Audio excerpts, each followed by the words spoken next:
City India news channel हक की आवाज। पैराडाइज फंक्शन पैलेस महबूब नगर। हल्के महबूब नगर बीजेपी पार्टी एमपी उम्मीदवार डीके अरुणा ने आज सहाफती कॉन्फ्रेंस से खिताब करते हुए कहा कि 13 मई बरोज़ पीर शाम 6:30 बजे तक हल्के में मुकम्मल तौर पर पोलिंग अख्ताम पजीर हुई। डीके अरुणा ने कहा कि गुज़िश्ता इंतखाबात के बनिस्बत इस साल रियासत भर में और इसी तरह महबूब नगर में भी 10% से ज़्यादा पोलिंग में इजाफा हुआ है। डीके अरुणा ने कहा कि लोकसभा इंतखाबात में अवाम हक़ रायदही के इस्तेमाल में दिलचस्पी नहीं दिखाते, लेकिन इस बार मुल्क का वज़ीर आज़म कौन हो, आवाम ने शऊर बेदारी का सबूत देते हुए हक़ रायदही के इस्तेमाल में काफ़ी दिलचस्पी दिखाई है।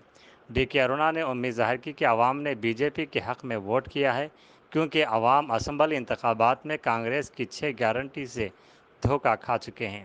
डीके अरुणा ने मुत्तहदा ज़िला महबूब नगर की आवाम जिन्होंने बीजेपी के हक़ में वोट किया, शुक्रिया अदा किया और इसी तरह बीजेपी की कामयाबी के लिए कोशिश करने वाले कायदीन और कारकुनान का भी शुक्रिया अदा किया। పార్లమెంట్ ఎన్నికలు తెలంగాణలో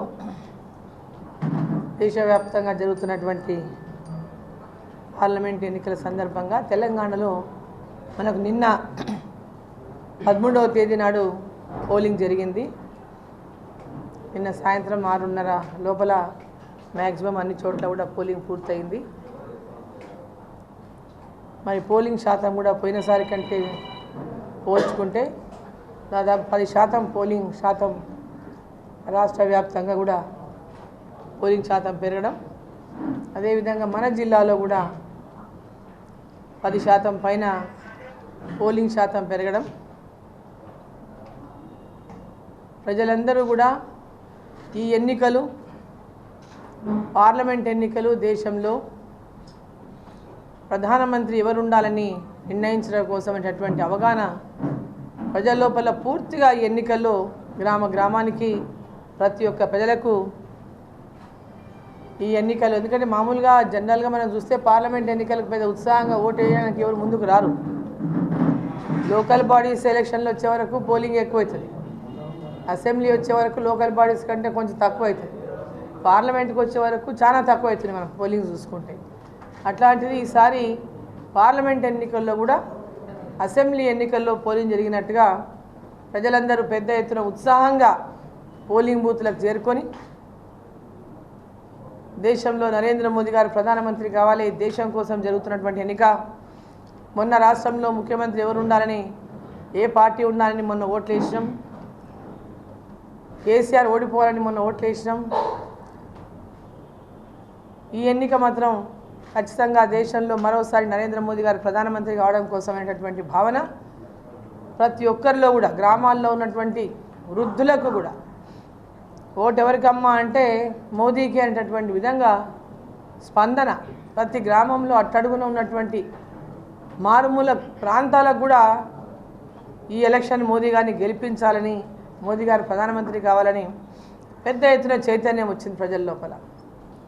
మరి మహబూబ్ నగర్ పార్లమెంట్లో కూడా ఈరోజు నరేంద్ర మోదీ గారు ప్రధానమంత్రి కావాలని, ఇక్కడ భారతీయ జనతా పార్టీ తరఫున నరేంద్ర మోదీ గారు ఆశీర్వదించినటువంటి అభ్యర్థి పాలమూరు బిడ్డ డీకే అరుణమ్మ గెలవాలని ప్రతి ఒక్కరు కూడా ఎన్నికలకు ముందే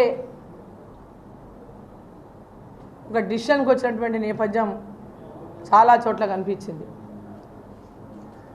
ఇక్కడ ముఖ్యమంత్రిగా రేవంత్ రెడ్డి పెద్ద ఎత్తున ప్రచారం చేసిన, 8 సార్లు జిల్లాకు వచ్చిన, అనేక రకాలుగా భారతీయ జనతా పార్టీని, నరేంద్ర మోదీ గారిని, మరి ఇక్కడ నేను కంటెస్ట్ చేసినటువంటి అభ్యర్థిగా నన్ను అనేక దుర్భాషలు మాట్లాడినా కూడా, భయభ్రాంతులకు గురి చేసిన, ఫోన్లు చేసి భయపడిచ్చిండ్రు, యూత్ పిల్లలు తిరుగుతుంటే వాళ్ళ తల్లిదండ్రులకు ఫోన్లు చేసి భయపడిచ్చిండ్రు, వాళ్ళ నాయకులు తిరగొద్దు, భద్రం నీ కొడుకులు భద్రం తిరగొద్దని చెప్పని తల్లిదండ్రులను భయపడిచ్చిండ్రు. ఎవరు ఎన్ని రకాలుగా భయపట్టినా కాంగ్రెస్ పార్టీకి ఓటు వేసినాం, మొన్న గెలిపించినాం, 6 గ్యారెంటీలు అని చెప్పిండ్రు, మోసం చేసిండ్రు. 6 గ్యారెంటీల కోసం ఓటు వేసినాం, 6 గ్యారెంటీలు ఇంకా వాళ్ళు నెరవేర్చలేదు, ఇంకా హామీలు ఇంప్లిమెంటే చేయలేదు, అమలు చేయలేదు. అన్ని రకాలుగా నరేంద్ర మోదీ గారు అందిస్తున్నటువంటి సహాయాన్ని, అభివృద్ధిని ప్రజలకు చేరువ చేయడంలో భారతీయ జనతా పార్టీ విజయం సాధించిందనే చెప్పాలి. పేరు పేరున మరి మహబూబ్నగర్ ఉమ్మడి జిల్లా భారతీయ జనతా పార్టీ కార్యకర్తలకు, నాయకులకు, ఈ యొక్క ఉమ్మడి జిల్లాలో గెలుపు కోసం కృషి చేసిన ప్రతి ఒక్కరికి కూడా పేరు పేరున పార్టీలకు అతీతంగా కృషి చేసిన వాళ్ళు కానీ, అదేవిధంగా చాలామంది దేశం కోసం, ధర్మం కోసం పనిచేసిన వాళ్ళు, ఈ దేశం అభివృద్ధి చెందాలంటే మోదీ గారు ఉండాలని పనిచేసిన వాళ్ళు అనేక మంది ఉన్నారు మనకు కనపడినటువంటి వాళ్ళు. వారికి అందరికీ కూడా, మీ అందరికీ కూడా హృదయపూర్వకంగా శిరస్సు వంచి ధన్యవాదాలు తెలియజేస్తా ఉన్నాం.